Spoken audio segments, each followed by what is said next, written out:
আমি আপনাদের মতো একজন স্বেচ্ছাসেবী। আমার 2 বছর আগে বন্যাতে কাজ করার এক্সপেরিয়েন্স আছে। এখান থেকে বলি, পয়েন্টে কথা বলি ডিরেক্ট। আপনারা কালকে যেটা ফেস করবেন, অনেকেই কারাকারি করবে। হ্যাঁ, আবার আমরা যে পানি যে ওয়াটার পিউরিফায়ার যেটা দিব, দয়া করে একটু যাকে দিবেন একটু নিয়মটা বুঝে বলে দিয়ে যে 5 লিটার পানিতে একটা ট্যাবলেট দিলে আধা ঘন্টা রাখার পর ছেঁকে খাইতে হবে।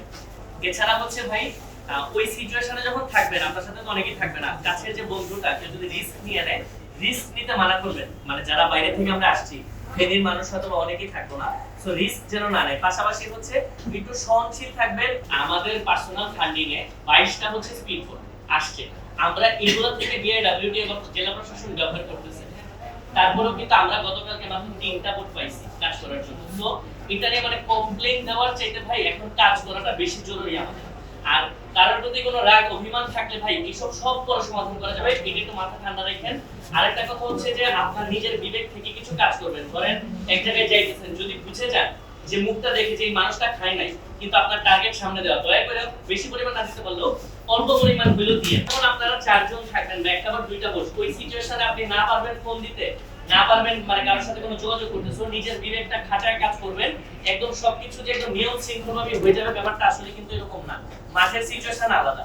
এবং এটা বলে রাখি, কেউ যদি 2টা নিতে আসে, 3টা নিতে আসে, অনেক সময় কিন্তু আমাদের বন্ধুটা পাশের কেউ রুড হয়ে যায়। ভাই আল্লাহর ওয়াস্তে আমার রিকোয়েস্ট, কেউ রুড হয়েন না। প্রয়োজনে একজনকে 2টা দিলেও মানে বিশ্বাস রাখেন ওইখানে কেউ একটা ব্যবসা করে খায় বড়লোক হয়ে যাবে না। সো এই জায়গাটাতে নিজের বিবেকটাকে কাজে লাগানোর চেষ্টা করবেন ভাই, সতর্ক থাকেন। আরেকটা ইনফরমেশন হচ্ছে ফোনে চার্জ সম্ভব হলে নিয়ে যায়, আর নোট নিয়ে আসেন যতটুকু সম্ভব। ধরেন যে একটা দিতে পারেন নাই, তাহলে কি ভাইরা ইনফরমেশনটা আরো বেশি পাবেন। মানে যেটা দিছেন ছবি তোলার চেয়ে নোট নেওয়াটা জরুরি। যদি সম্ভব হয় ওইখানে যখন যাবেন, ইমামদেরকে যদি পান, মসজিদের ইমাম, তারপরে হচ্ছে স্কুলের শিক্ষক, তাদেরকে যদি পাওয়া যায় বা জিজ্ঞেস করে একটু খুঁজবেন, তাদের কাছ থেকে সলিড ইনফরমেশন গুলো পাবেন। যত বেশি ইনফরমেশন নিতে পারবেন ভাই, আমরা কিন্তু তত বেশি কাজ করতে পারবো। আর দোয়া করেন সবাই, আমরা কাজ আজকে সামনে দিন শুরু করছি, গত 3 দিন সব বুঝেছি।